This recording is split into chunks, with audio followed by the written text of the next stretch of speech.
Yo my people, welcome back to another video. So today we will be going through our non-conference season. Again, like I said in the previous video, it's been a really good non-conference season and we have been ranked really high. We are now in the top 10 and yeah, we're just going to dive straight into this one. So yeah, roll my intro.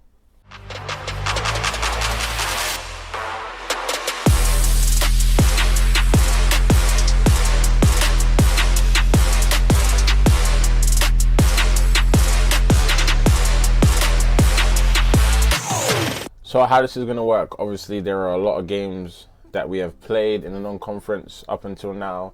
So I am just going to show you the goals of the games and then I'll kind of give like my views and kind of talk about the games as they come up through the screen. So yeah, we're going to jump straight into the first game. Our first game was against Olivet Nazarene. And this was actually an exhibition game, but it was my first game since finding out I could play and I had the extra year of eligibility. This first game against Olivet Nazarene were actually a really good side. I think they are ranked, at the time we were playing them, I think they were ranked in the top 25. So yeah, the first goal we actually conceded first.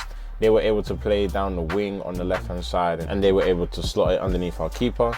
And then the next goal, you can see me there, number 14 this season, and our captain Felipe placed a nice penalty into the bottom right hand corner. And then a little bit of a mishap at the back line, but then they ended up capitalizing and they went 2-1 up. We ended up getting a goal back. I actually played the corner over to the top. It went through everyone and then our player that was hanging out on the backside was able to get onto it, play it back into the box, and we were able to get on it with a header. And yeah, that game ended 2-2. Olivet Nazarene was our second exhibition game. So jumping into our next game, which was against Michigan Dearborn, they were our first official non-conference game. So the first goal we actually conceded again really early, I think in the first half. I'm not really sure with the time there because it's not moving, but yeah, we conceded first against Michigan Dearborn, but then we were able to grab a goal back in the first half as well towards the end through Santi on the right hand side, played the ball across the box, and Feli, our captain again, was able to get a goal which put us in good standings. And then in the second half we won a penalty. My team there with a cool finish into the bottom left hand corner. You can see how much it means to him there. Yeah, celebrating after the fans. But yeah, that put us 2-1 up and we were pretty much in control of this game. And then Felipe played a great ball over the top to Martin and he was able to lob it over to the goalkeeper, putting us 3-1 up. The last goal that we scored was a penalty again. You don't really see it here because the camera didn't really pick it up, but Simone committed the defenders and they ended up fouling him, and then he was able to slot it in and he scored that goal, finishing the game 4-1. So into this next game, there was only one goal in it and we ended up getting that goal, and it was at the very last few minutes of the game. We ended up getting a penalty. Yeah, this game was really tough. This was our first ranked opponent that we played. They were a receiving votes team, so they were just outside the top 25. But again, nevertheless, a really good team. A penalty to deciding it at the very last minute.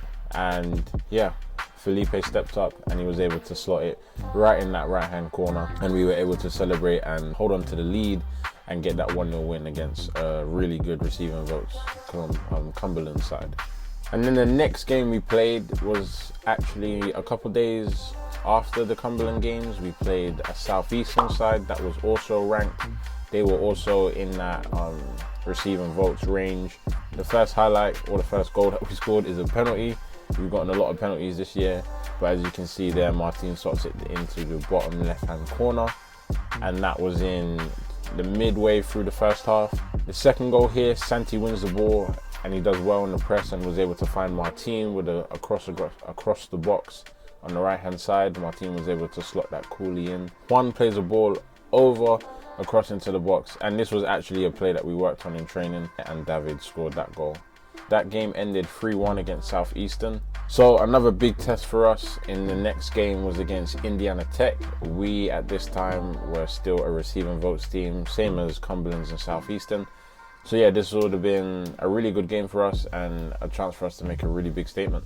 Unfortunately, this game didn't have any goals in it, but I'm putting in some highlights here just to show how close the game was. So the chances for both teams but the game actually ended 0-0. I felt for this game, this was an opportunity missed on our part for Grace, because we definitely controlled this game. We definitely had the better chances, I feel like, and it was a big chance for a team outside the top 25 to make a big statement against a top 10 team in the country. Definitely should have won this game. We definitely could have won this game, as you can see from the chances that have been playing. It just wasn't our day, because we also felt like we didn't play well. So yeah, that game ended 0-0.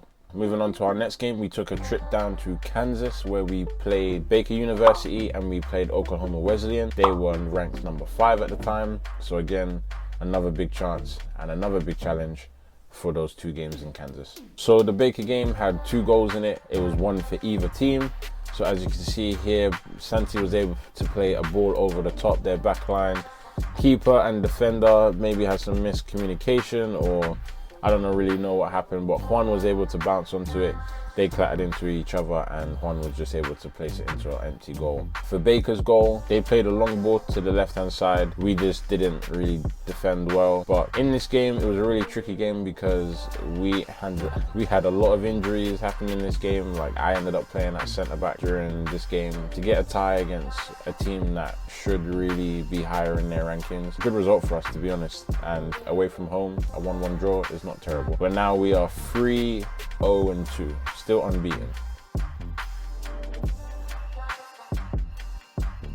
Herrera chasing in the box, shooting and scoring. Cruz to go downfield looking for the sprinting Sequeira. It's headed back. Sequeira gonna get there, and he scores to tie at 1. Svetonovic, good chip up to the right. Rosic into the middle. Crispin back to Rosic, fires, and he is Simone. Good ball to the cutting on Marquez. Marquez chips over the goalie, and we're tied at 2. Going to be by season's end. Sequeira. Grace takes the lead. He's into Papa. Back to Santos Rosa on the ground. Another one for Sequeira. Okay, moving on to the penultimate non-conference game against UNO. UNO stands for University of Northwestern Ohio. This game, again, was a 0-0 draw. Chances for both teams, but this is another game that we had, like, similar to the Indiana Tech game, a missed opportunity. UNO were ranked number 16 at the time of when we played them. I believe we were in the top 25 rankings at this point. So this was like a top 25 clash, and again, we didn't really play well. It just wasn't our day. I was actually injured and I didn't play in this game. But yeah, a missed opportunity. We didn't play well, but we had our chances once again, and we easily could have won that game. But we still haven't lost, still unbeaten in 7 games, so we haven't put a foot wrong yet. And then the very last non-conference game was against number 3 in the country, Columbia College. We traveled down to Missouri. We put in a really good performance. I think this was probably one of our best performances of the season so far. And I mean, what a time to have our best performance against a number 3 team. Yeah, the game ended 1-0. A magnificent overhead kick from Martin, as you can see on the screen. And yeah, we played really well. I felt like this was deserved. And Columbia were no pushovers. So Columbia were a proper team. We done really well in this game, and we were able to pull out the 1-0 victory. So yeah, we finished the non-conference season with an undefeated record, and I think at the end of the non-conference we were ranked number 7. So yeah, that's the highest in the program history that Grace has ever been ranked in the NAIA. And also we started the season as an undefeated team, and we are currently holding the record for the best start that a Grace men's soccer team has ever had. It's been a really strong start. I do have a matchday vlog of the Indiana Tech game. I have another vlog for the conference, because conference play has started. If you want to keep up with us, make sure you follow me on Instagram, or you can follow Grace men's soccer page if you want to keep up that way as well with how the team's going, or do both. I'm going to end it here. I'm not sure how long this video is going to be, but yeah, thank you for tuning in. If it is a short one, I hope it was a good one. Please subscribe, like the video, subscribe so you can find out when that Indiana Tech vlog comes out and when I put out some more vlogs during the conference season. Stick around for the journey, and I'll see you soon in the next one. Peace.